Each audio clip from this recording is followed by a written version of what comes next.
Pois é, mas aí... Todos os empregos são meio que contados, né? Se for para pensar. Se tiver um robô que tem uma inteligência maior que a tua, o que ele não poderia fazer melhor que você? Então, pra que tu tem que ser pago pra fazer algo? Mas isso acho que ainda demora bastante. É, Assim, sobretudo na questão de... Eu espero que não. Porque você fica tranquilo. Nossa. É. Eu acho que, por exemplo, assim, o robô não vai conseguir fazer esse podcast, assim, entendeu? Pior que talvez consiga. Eu acho que ele não vai conseguir porque as pessoas não vão se identificar com uma máquina falando. Talvez se identifique, na real, não sei. Mas isso eu acho que... Mas as consequências geopolíticas já agora são um assunto não do futuro, são de hoje. Quando o Bolsonaro foi na Casa Branca para visitar o Trump só quis falar de 5G. E falou, não permita que a empresa chinesa possa ser fornecedor de peças na hora de você conseguir o 5G. E o Bolsonaro disse, ok, tudo bem, pode deixar. Ele, na verdade, o Bolsonaro também, o Trump também perguntou se o Brasil apoiaria uma possível intervenção na Venezuela. Ele também disse que sim, mas acho que 3 horas depois o Mourão falou, olha, não. E aí os americanos se deram conta que tem facções diferentes. Mas, assim, o presidente não manda em tudo, né? Mas a questão tecnológica é hoje a questão mais quente eu diria, a questão tecnológica e do meio ambiente. São os 2 assuntos mais complexos que o Brasil enfrenta nesse momento. Então, o próximo presidente, porque eu não vejo como ele consegue consertar a imagem do país. Teria que ter uma transformação mágica, mas seria uma outra pessoa. Do mesmo jeito que o Biden agora está tentando dizer, olha, America's back. Só que, como a gente vê no Afeganistão, isso, enfim, já está assim... America's back, essa parte da América, entendi. Mas um próximo presidente, eu acho que teria que primeiro resolver essa questão tecnológica, decidir de que maneira vai resolver essa tensão entre os Estados Unidos e China em relação ao 5G e articular uma nova narrativa, uma nova história em relação ao meio ambiente. E aí sim concordo que dá para... Em alguns anos dá para consertar. Dá para recuperar. Eu acho que... bom. Você falou aí sobre o que o Bolsonaro e o Trump conversaram lá. Como é que funciona isso por exemplo, por que você sabe? Eles liberam a pauta após a conversa? Como é que funciona isso? Tem 2 caminhos, né? Primeiro tem tem uma publicação da pauta que foi discutida. Ou tem alguém de dentro que vaza. Que vaza isso. E que às vezes isso é vazado propositalmente. Claro. Então muita gente de dentro que, por exemplo, discorda de algo, diz, cara, aqui está rolando uma conversa estranha. Passa isso para algum jornalista para que o jornalista repercuta. E aí o governo às vezes tem que dizer, não é bem assim, etc. E às vezes, de fato, uma pessoa de dentro do governo consegue, por meio da imprensa, reverter alguma decisão. Então, geralmente legal, por meio desses... House of Cards, total. É um pouco isso. Mas é muito comum, né? Eu acho que não, tem algumas partes um pouco fantasiosas ali mas assim, claramente... Empurrar alguém na frente do metrô? Por exemplo, eu acho que teve poucos presidentes americanos que fizeram matar com outras isso. pessoas, né? Claro, óbvio. Mas eu acho que essa parte não. Mas fora, sim. Então tem isso. E isso aí, aliás, é uma outra questão importante. Os Estados Unidos libera, com alguns anos, às vezes décadas de atraso, todas as conversas, ligações entre presidentes. Então a gente pode hoje ler e ouvir, inclusive, os áudios de conversas entre Clinton e Tony Blair no Reino Unido, etc. Que da hora. E aí, muitas vezes, é muito interessante. Porque o Clinton falou pro Blair que ele tem vergonha de ser americano. Ele acha os europeus mais chiques, por exemplo. Ele falou isso assim. Em conversa assim, às vezes eles se dão bem. O FHC se deu muito bem com o Clinton também.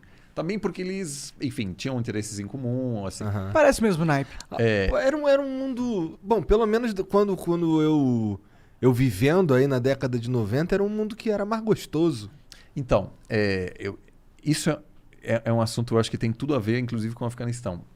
Você tinha nos anos 90 um período de muito otimismo, mas também eu acho que de uma situação que os Estados Unidos venceu a Guerra Fria. O Fukuyama publica aquele livro dizendo: o fim da história chegou. Todos nós seremos democracias liberais. Aquele sistema veio para ficar. a globalização estava avançando, então havia níveis de pobreza em queda em muitos países ao redor do mundo. E a expectativa era que era isso mesmo. Não ia mudar mais, né? Mas naquilo também havia o que a gente chama de ocidentalcentrismo enorme, porque no fundo o que se cria é que todo mundo ia ficar meio mais parecido com a gente. Que obviamente, do ponto de vista chinês, não fazia tanto sentido. Os Estados Unidos permitiu a entrada da China na OMC, na Organização Mundial de Comércio, achando que por meio da liberalização econômica eles iam democratizar a China. A China, que é um país, é uma civilização milenar que acha que os Estados Unidos têm uma história desse tamanho. Obviamente, enfim, tem mesmo, né? Comparado à China. Essa aposta não Cara, tem a vingou. muralha da China. Os caras fizeram a muralha da China. Pois é. Então, assim, Não tem a muralha dos Estados Unidos. você tinha aí... Nem o Trump conseguiu. Agora, aliás, agora tem enchente, por causa da mudança climática, a enchente está tirando o muro, assim, agora, porque a água está passando embaixo. Por debaixo. É. Puta. Agora, então, eu acho que a gente tinha uma visão, em retrospectiva, todos nós um pouco simplista, de que a gente achava que, a partir de agora, as coisas iam ser mais tranquilas, processos de democratização. Na Europa Leste, você, de repente, tinha um monte de democracia. A Espanha estava se consolidando como democracia, o Portugal. Muitos países passando... O Brasil também, né? Os anos 90 foi uma época, em geral, positiva, né? De democracia se consolidando, que levou depois a uma consolidação econômica também. Teve um soluço ali bem no comecinho, mas depois Isso. estabilizou. Não, mas faz parte da democracia. Tem impeachment, faz parte. Funcionou. As Forças Armadas não entraram para dizer vamos resolver essa bagunça aqui. Então, se consolidou. E aí, a partir do 11 de setembro, e agora a ascensão da China, eu acho que a gente percebe que as coisas não são tão simples assim. E os ciclos históricos de conflito, consolidação, tensão, etc., continuam. E a gente está agora passando por um processo que é raro, né? Que nem toda geração vivencia, de que uma grande potência está sendo superada por outra. E essas transições geralmente são muito conflituosas. Poucas deram certo, entre aspas, sem conflito. Uma delas que deu certo, sem grande confronto, foi os Estados Unidos superando a Grã-Bretanha. Mas foram países muito parecidos também, né? Era com tipo culturas o parecidas. filho superando o pai, né? Um negócio assim. Pouco assim, teve alguns momentos de tensão. Mas se todo mundo tá legal ali, se conseguindo viver numa boa, será que eles vão querer entrar numa? Tipo, outra Guerra Fria? Acho muito improvável. Será que a bomba atômica não impede de guerras acontecerem? Você estudou RI? Não, cara. É porque você está trazendo aí todos os argumentos. Assim, eu acho que sim, você deu uma lida, né? Cara, eu sei que a bomba atômica é um impedimento de guerra, é por isso então, porque um dos argumentos, né, sobretudo de pensadores realistas, que acreditam que a bomba atômica é um impedimento para confrontos sistêmicos. Isso pode ser, a gente não sabe. A gente não sabe, né? Tem gente que acha que é a ONU que garantiu a paz desde a Segunda Guerra Mundial. Você está mais do lado realista, né? Eu tô vendo assim. Você não é um cara assim tão otimista assim. Eu não acredito que organizações regem o mundo. Tá, o mundo então, funciona do jeito que ele quer. Então, se você... Assim, as bombas atômicas, em teoria, sim, podem estabilizar, a não ser que tenha proliferação e pode haver confrontos acidentais também, né? Um Estado Islâmico pega uma bomba atômica. Fudeu. Isso é uma possibilidade, mas a outra é a Primeira Guerra Mundial, que começou por causa de um assassinato. Aí teve uma aliança entre vários países que foram arrastados para esse conflito e ninguém quis a Primeira Guerra Mundial. Entendi. Então pode haver confrontos e, nesse caso, até uma bomba atômica, em teoria, pode não parar, impedir esse tipo de confronto. É que foda, porque se rola um confronto, acaba o mundo. Uma bomba atômica, tipo, a Terceira Guerra Mundial vai durar 2 semanas. Assim, por incrível que pareça, existe o direito, inclusive, da guerra, né? Ou seja, existem regras e normas que foram estabelecidas. Né? Você que não acredita muito nessas coisas, mas, por exemplo, a neutralidade da ONU, mesmo em confrontos entre dois países, geralmente estava sendo respeitada. Então, por exemplo, no meio de um combate, quando entrou um caminhão da ONU, por exemplo, distribuindo remédios, etc. Aquilo, a princípio, estava sendo respeitado depois da Segunda Guerra Mundial. Antes, foi bem mais complicado. Havia sempre bombardeios de centros civis, etc., durante a Segunda Guerra Mundial, por exemplo, para reduzir a taxa o apoio da população ao governo, por exemplo. No caso da Alemanha, todas as cidades foram destruídas pelos aliados e os alemães destruíram as cidades britânicas, que todos hoje em dia seriam crimes de guerra, crimes contra a humanidade.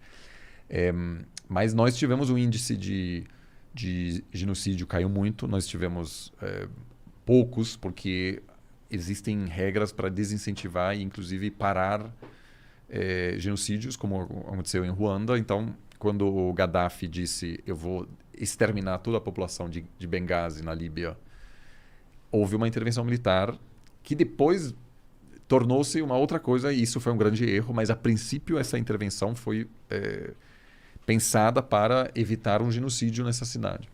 Então, assim, eu acho que algumas regras podem até produzir uma situação que dois países se enfrentam com armas nucleares, ou seja, tendo armas nucleares, mas sem usá-las, que inclusive foi o caso quando o Paquistão e a Índia entraram em guerra em 1999, mas ambos concordaram em não usar as armas nucleares. Mas é uma guerra de mentirinha, né? Porque, pô, concorda comigo, você tá perdendo. Você tem a bomba nuclear? Claro. Foda-se, meu irmão. Foda-se na hora, não é? Então o problema é, se tem bomba nuclear, eu acredito realmente nisso. Eu acho que tipo, é Deus sendo genial e colocando uma possibilidade da gente continuar existindo na Terra, colocando a possibilidade de tudo acabar. Pra mim é isso, entendeu? E na Guerra Fria funcionou. Funcionou. O que tinha, e isso pode sim ter, são as guerras, vamos dizer, em outros estados, como aconteceu, aliás, no Afeganistão, que é a Rússia lutando para uma parte e os Estados Unidos na outra. Isso eu acho que é algo que vai ser inevitável. A gente teve várias pequenas guerras que se tornaram muito mais sangrentas durante a Guerra Fria no mundo em desenvolvimento, porque havia interesses ali. Havia interesses e você queria, ou seja, a União Soviética queria complicar a vida dos países alinhados com os Estados Unidos e vice-versa. Né? Uhum. Então isso eu acho que pode acontecer, mas eu acho que a guerra também pode ser diferente. Pode ser uma guerra cibernética, pode ser, por exemplo, um vírus, né, que como já aconteceu, aliás, por parte da Rússia, né, que atacou um gasoduto americano, que parou de funcionar. Então... É muito mais... É da hora isso, né? Tipo, você causa um dano de bilhões, trilhões a uma nação sem ninguém morrer. É meio 007. Mais ou Meio menos. 007. A gente teve, por exemplo, teve um ataque de hackers provavelmente ligados ao governo russo contra vários países europeus, atingindo a administração pública. Então, por, sei lá, 2 dias... o Reino Unido não conseguiu mais emitir nenhum passaporte, porque eles não conseguiam acessar o programa. Só que também atingiram alguns hospitais. Né? Então, por exemplo, o sistema ferroviário da Alemanha foi atingido, ficou um dia totalmente parado. Então, obviamente, algumas pessoas vão ser prejudicadas também. Algumas mortes. Então, pode ser isso, mas, de novo, a China ocupando Taiwan, os Estados Unidos meio que se envolve. É claro, as armas nucleares podem evitar um confronto mais fim sistêmico. Do mundo, sim.